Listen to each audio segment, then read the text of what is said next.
Morning everyone, and welcome to the final day of the plank challenge. Well done to everyone who's stuck with it so far.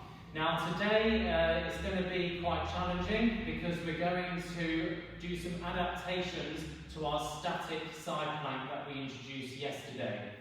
So we're going to, again like we did with the normal plank, try and adapt it to make it a bit more dynamic. Specifically, these exercises are going to be really good for anyone with a Trendelenburg Gait, which I've covered in previous videos.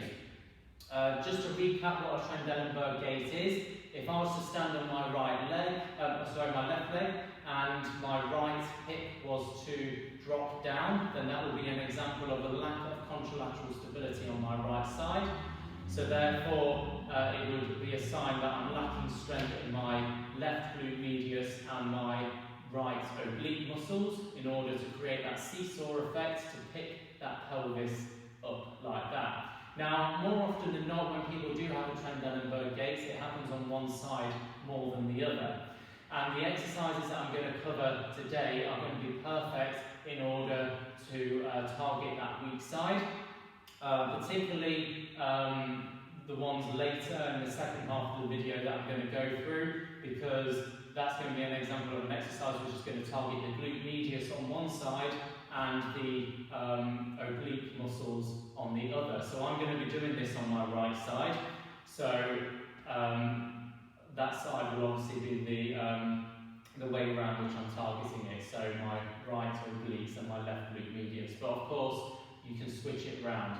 But with all of these exercises though, it's best to do both sides, even if you do have to focus on one more than the other because of a weakness. So we're going to go down into our normal side plank to begin with. So just to recap a few technical points from yesterday, we want a nice straight line all the way down our body. So we want our feet to be stacked and our pelvis to be nice and level. We also want a good alignment from our shoulder down to our elbow. So we don't want the elbow to be out like that, which is going to place a lot more stress onto this shoulder joint. And we're going to start off in our forearm plank position for this one. So I wouldn't recommend doing this one in the extended arm side plank.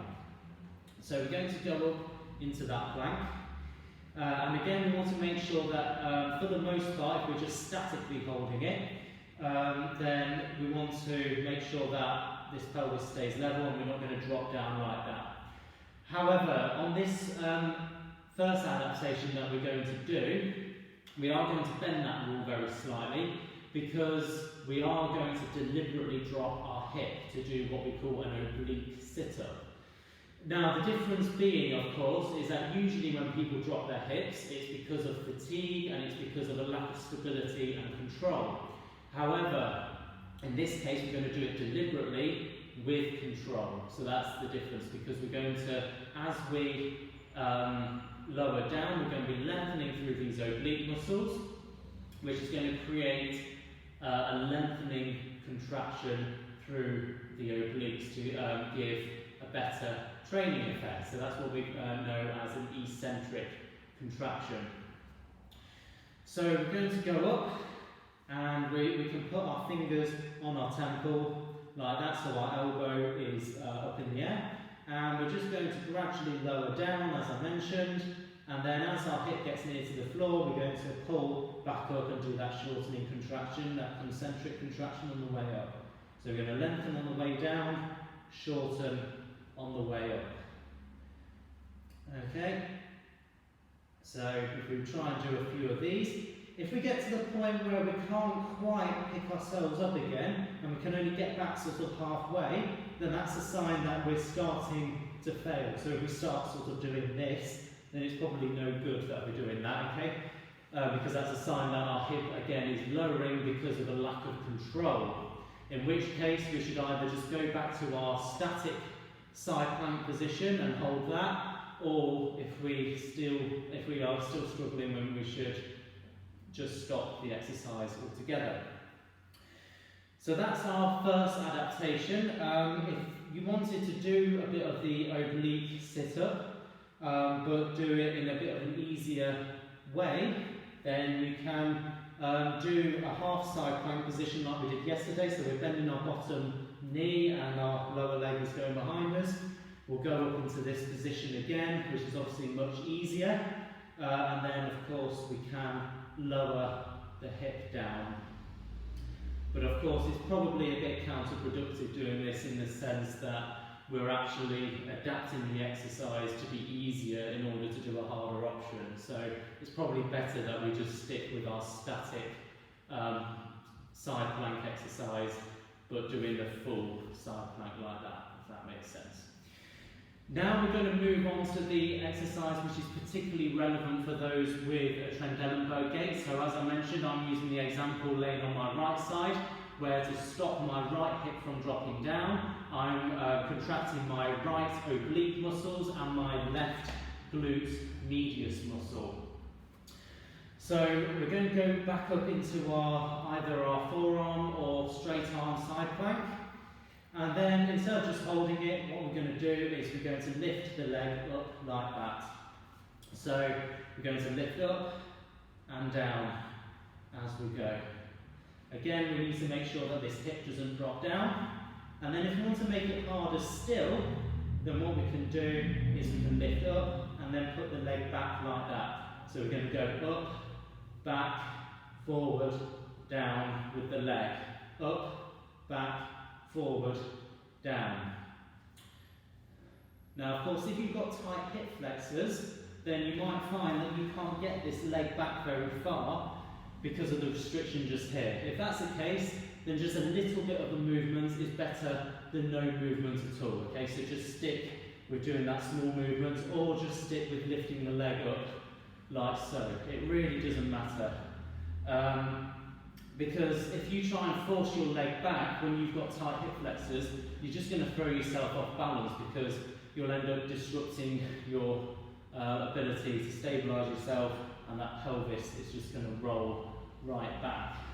Now if you did want to try that sort of side glute plank exercise, as I call it, then again you can adapt it to make it easier if you can't quite do the full variation of it. So again you can bend that bottom knee, come up and then do the leg raise like so, or you can of course go up, back, forward, down. Now obviously when we do go back, don't bend the knee like that as well, because otherwise we're just going to be using the hamstrings rather than using that glute. So there are your adaptations for today, and of course once again remember to switch sides and do it on the other side as well. Please like, comment as always, let me know how you get on, and please do share onto your timeline, onto your story, etc.